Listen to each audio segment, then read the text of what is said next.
میدان عمل پریم چند کا 12واں ناول ہے اور یہ غبن ناول کے بعد انہوں نے لکھا تھا۔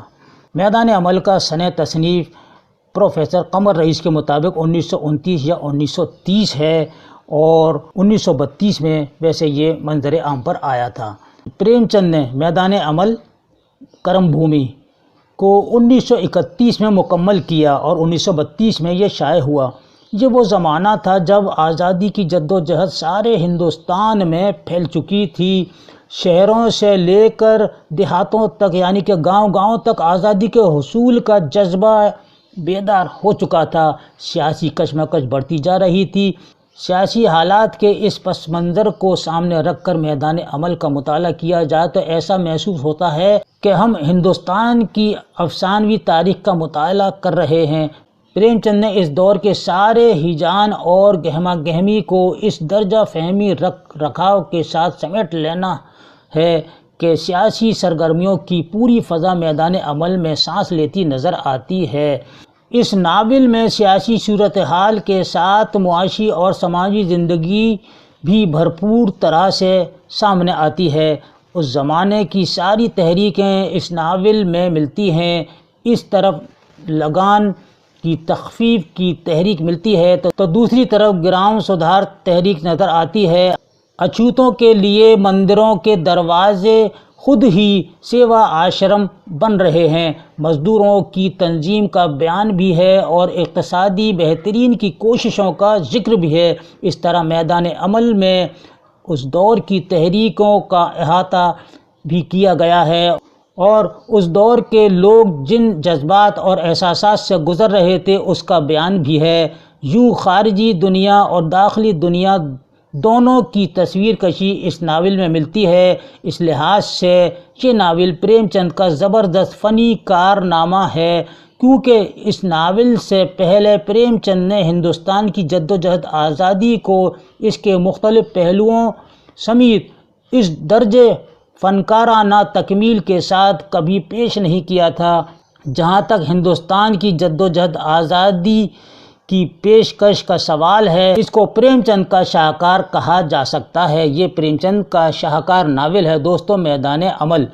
میدان عمل کے خاص کردار ہیں یعنی کہ اہم کردار ہیں امر کانت، سلیم، سکھدا، ڈاکٹر شانتی کمار، لالا شری کانت، رما دیوی سکسینہ اور نینا اس ناول کے اہم کردار ہیں۔ یہ کرداروں کے نام یاد رکھیے گا دوستو اور ان کرداروں پر آپ اچھی طرح سے مضمون کو آگے بڑھا سکتے ہیں۔ امر کانت حکومت اور سرمایہ دار کی طرف سے ڈھائے جانے والے مظالم کے خلاف آواز بلند کرتا ہے، لوگوں کو متحد کرتا ہے یعنی کہ اکٹھا کرتا ہے، ان کی قیادت کرتا ہے اور بالآخر جیل کی سلاخوں کے پیچھے ڈھکیل دیا جاتا ہے یعنی جیل میں اس کو قید کر دیا جاتا ہے۔ اس کے بعد اس کا دوست سلیم سرکاری ملازمت سے مستعفی ہو کر اس تحریک کو آگے بڑھاتا ہے اور آخر کار یہ بھی گرفتار ہو جاتا ہے یعنی سلیم بھی گرفتار ہو جاتا ہے۔ سکھدا اور شانتی کمار بھی اچھوتوں کے مسائل اور مزدوروں کے حق کے لیے تحریک چلاتے ہیں۔ نتیجتاً سکھدا گرفتار کر لی جاتی ہے یعنی کہ سکھدا بھی گرفتار کر لی جاتی ہے۔ پھر یک کے بعد دیگرے یعنی کہ ایک کے بعد ایک لالا سمر کانت، رما دیوی، شانتی کمار اور سکسینہ کی گرفتاری عمل میں آتی ہے اور آخر مزدوروں کے مطالبات پورے کرانے کے لیے نینا سامنے آتی ہے اور اپنے سرمایہ دار شوہر کی گولی کا نشانہ بن جاتی ہے یعنی کہ اس کا شوہر بھی، نینا کا شوہر بھی سرمایہ دار تھا، بڑا اچھا کاروبار تھا، وہ بھی اس کا شکار ہو جاتا ہے کیونکہ وہ انگریزوں سے ملا ہوا تھا۔ اس حادثے کے بعد سرمایہ دار مزدوروں کی مانگیں مان لیتے ہیں۔